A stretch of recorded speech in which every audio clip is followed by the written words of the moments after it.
ఈరోజు కన్యా రాశి వారికి విద్యార్థులు సమయాన్ని సరిగ్గా వినియోగించుకున్నట్లయితే ఈరోజు చదువు మిగతా మంచి అలవాట్లు వాతంతా అవే వస్తాయి కాబట్టి చక్కగా వినియోగించుకోండి.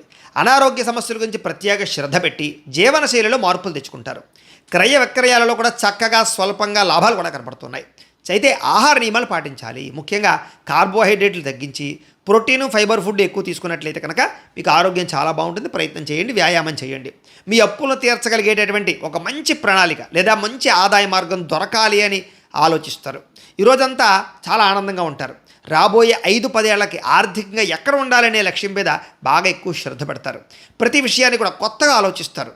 మీ పిల్లలు మీకన్నా ఉన్నతమైన స్థాయిలో ఉండాలని, మంచి చదువు సంస్కారం అందించాలని వాళ్ళ కోసం బాగా తాపత్రయపడతారు మీరు ఈరోజు.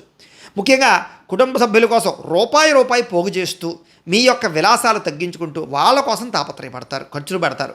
అలాగే కుటుంబంలో గొడవలు చాలా శాతం తగ్గుతాయి. ఆభరణాలు కొనుగోలు చేస్తారు, వాహనాలు కొనుగోలు చేస్తారు, భూములు కొనుగోలు చేస్తారు, బట్టలు కొనుగోలు చేస్తారు. వివాహ ప్రయత్నాలు సఫలీకృతం అవుతాయి.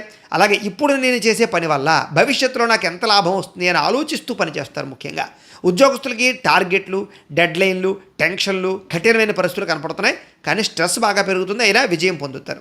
స్త్రీలు భర్తతోటి, ప్రేమించిన వాళ్ళతోటి సంతోషంగా కాలం గడుపుతారు. వ్యాపారస్తులకి సాయంకాలం సమయంలో ఎక్కువ లాభాలు ఉన్నాయి కాబట్టి ఎక్కువగా భగవత్ ఆరాధన చేసుకునే ప్రయత్నం చేయండి. దత్తాత్రేయ స్వామి అంటే మీకు ఇష్టమైతే కనుక ఇక్కడ ఒకసారి లైక్ చేయండి. అలాగే రేపటి రాశి వల్ల కూడా మీకు రావాలన్నట్లయితే కనుక సబ్స్క్రైబ్ చేసుకోండి. అలాగే ఇక్కడ కనపడుతున్నటువంటి ఈ లింక్ మీద మీరు క్లిక్ చేసినట్లయితే మీకు ఈరోజు ఇంట్లో దత్తాత్రేయ స్వామి వారికి పూజ ఎలా చేసుకోవాలో వీడియో వస్తుంది. ఆ వీడియోని ఎదుర్కొంటే పెట్టుకుని మీ ఇంట్లో ఈరోజు దత్తాత్రేయ స్వామి వారికి పూజ చేసుకోవడం వల్ల ఈరోజు మీకు శుభప్రదంగా ఉంటుందని తెలియజేస్తూ లైక్ చేయడం మాత్రం మర్చిపోకండి. స్వస్తి.